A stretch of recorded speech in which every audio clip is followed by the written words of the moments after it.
Good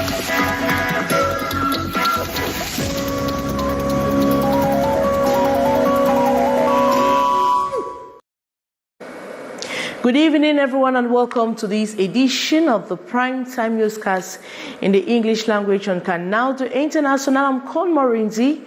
We begin with our top stories.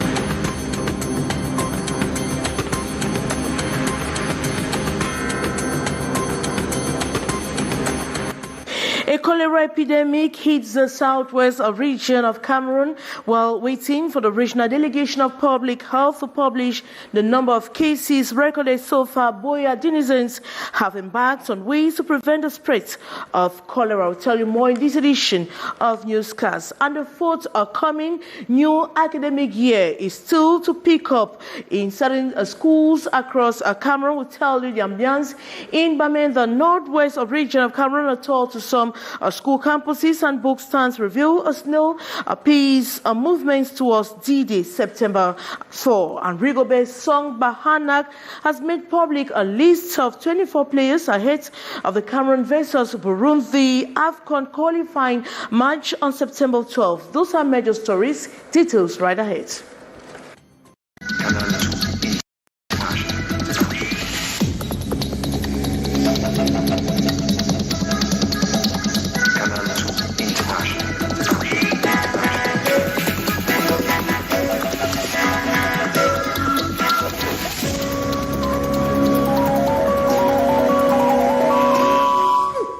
Good evening once more. 3 of the 5 girls who assaulted a 16-year-old girl at Carthage in Bonoberi in Cameroon's economic city, Douala, have been arrested and detained at the Mambanda Gendarmerie Brigade. The girls molested, undressed, and shaved the hair of a young girl whom they accused of snatching the boyfriend of one of theirs. According to information from the Gendarmerie sources, the victim had earlier accused one of the young girls addressing her as a thief and spreading information on the social media in a bid to settle scores. The accused and her friends invited the young Marie-Thérèse Golingong to a home at Kat Etage, where she located in the outskirts of Boya, Munya neighborhood. Munya neighborhood has witnessed a fast degrading hygienic conditions. Streets and main access roads are full of garbages, which most of the time blocks the drainage system. Adding to the poor state of hygiene in Munya is the absence of latrines and lack of potable water. We don't get toilets. If a chop go shit, we don't give medicine with drinks. Still can contaminate ourselves. I beg more help with.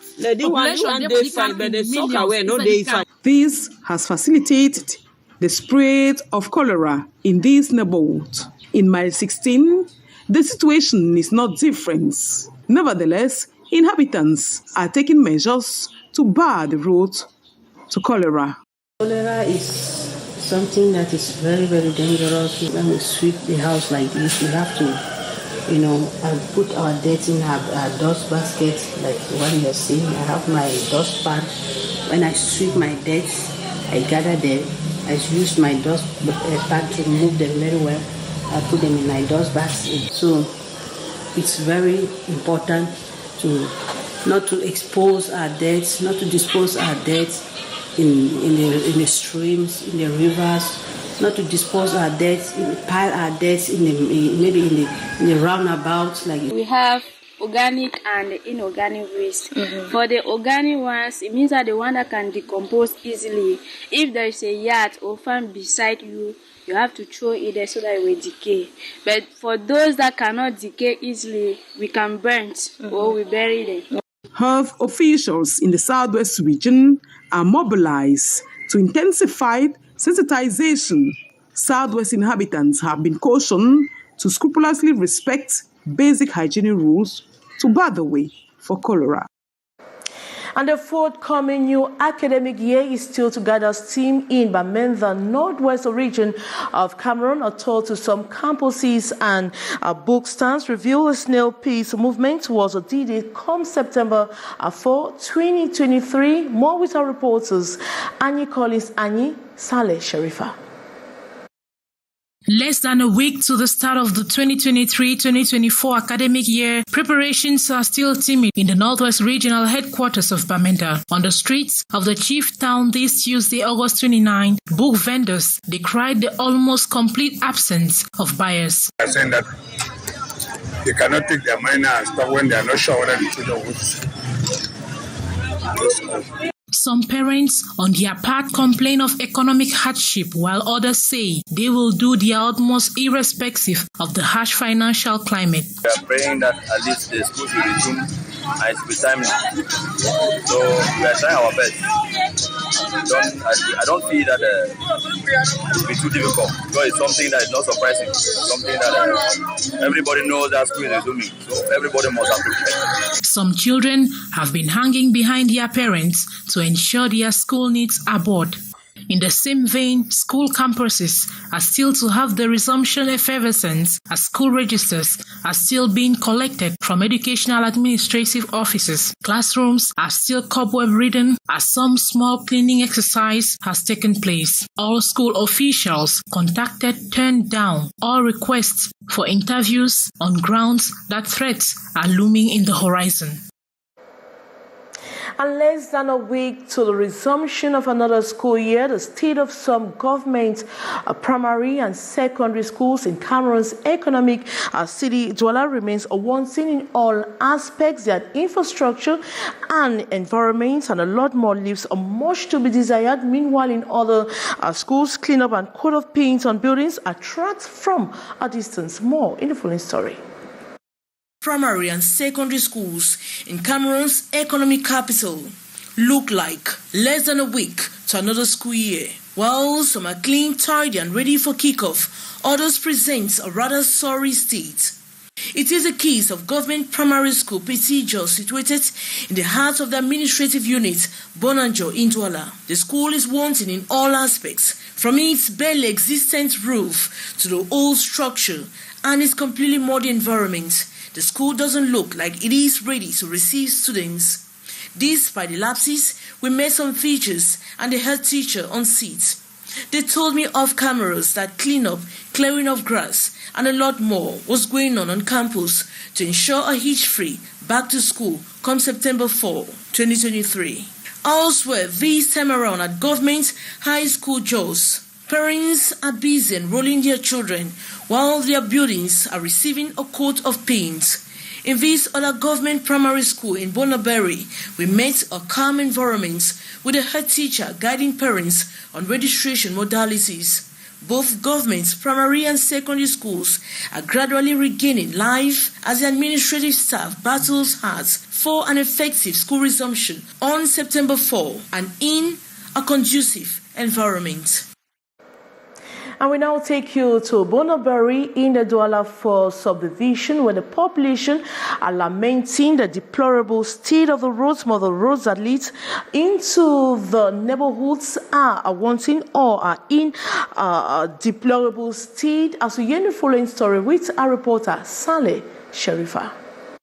Rehabilitation works that kicked off 3 years ago on these roads are still uncompleted. As a result, this road section has been transformed into a lake as people and cattle all battle to cross over to reach their destinations, a situation which puts the population in excess discomfort and anger. It's been 3 years since we have been suffering with this lake. This was the main road that linked right to Carrefour Music.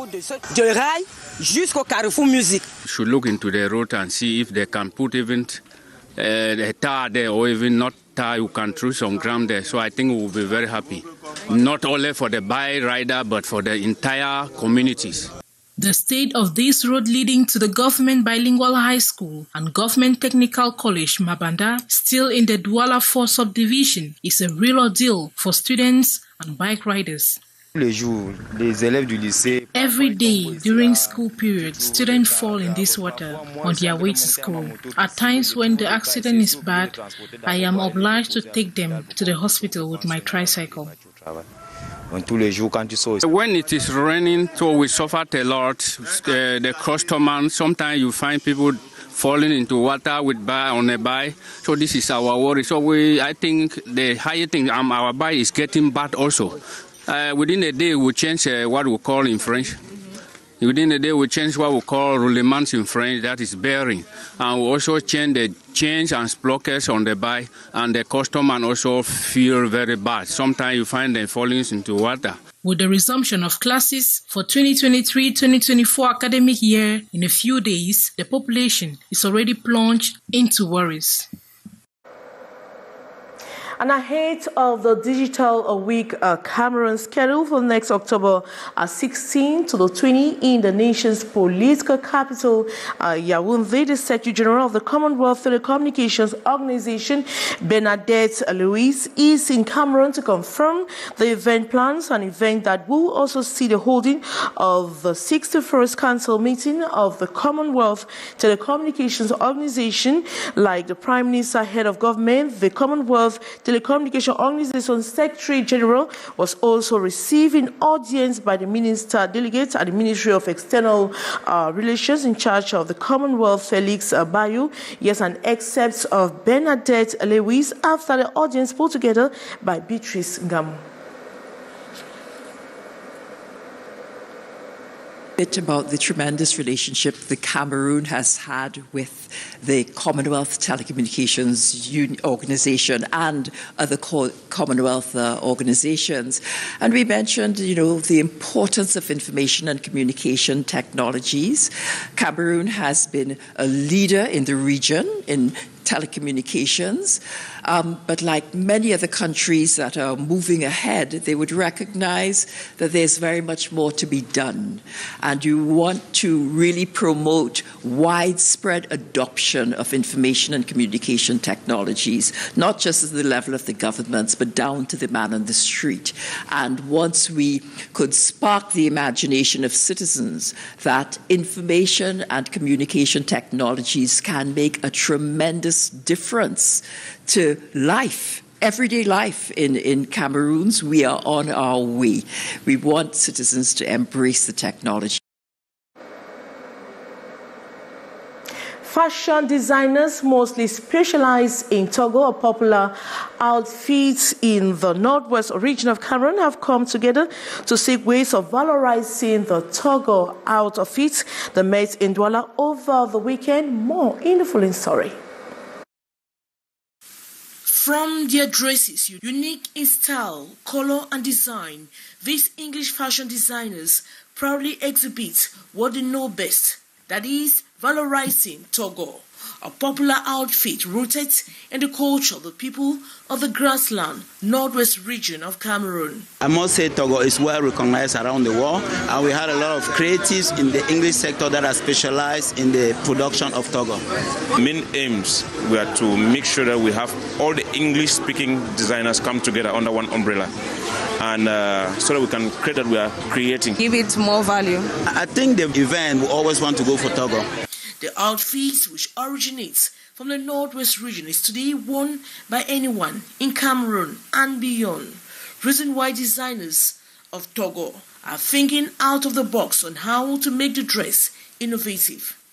This is the objective behind the creation of an association, Cameroon English Fashion Designers. We came together is to first of all look for a means. The designers wish to see governments add more value to Togo. Synonymous with elegance, these multicolored garments can be worn by men, women, and children. It is loved by every class of people and goes beyond tribes and tradition. Versus Burundi AFCON qualifying match of September 12, 2023. In the press conference, the much needed victory has ensured. Untimely during the World Cup on home soil, Fabrice Ondwa and Davis Epasi complete the list of 3 goalkeepers for the encounter against Burundi. The defense compartment will be without regular names like Faye Collins and Jean-Charles Castellito, but Chato Enzo and Malcolm Bokele will be looking forward to writing their names and first caught up at the senior national team as the best the head coach could come out with at the moment. Looking at the list, I'm satisfied in the likes of Zambo and Gisa. We have our star players. The return of Andrew Onana is a boost to the boys. Jay Clinton, we know his capabilities. So Brian Bemu has scored 3 goals for Brentford and is in fine form. Vincent Abubakar has just been wow. But the management of these players to produce expected results remains their greatest worry. What does he intend to use? Unveiling the 24-man list in a press conference at the Fekafo Center in Oja Yaoundé this August 29, Song Bahanak announced that the players are expected in Yaoundé from September 4th for brief camping before departure to Garoua to prepare intensively for the vital match where they are expected to win at all costs if they want to be part of the AFCON in Ivory Coast. Thank you so much, Heiss and Charles. Now, thanks so much for watching. But coming up next is the brief with Lil Pichu. As for me, I'll be back same time tomorrow.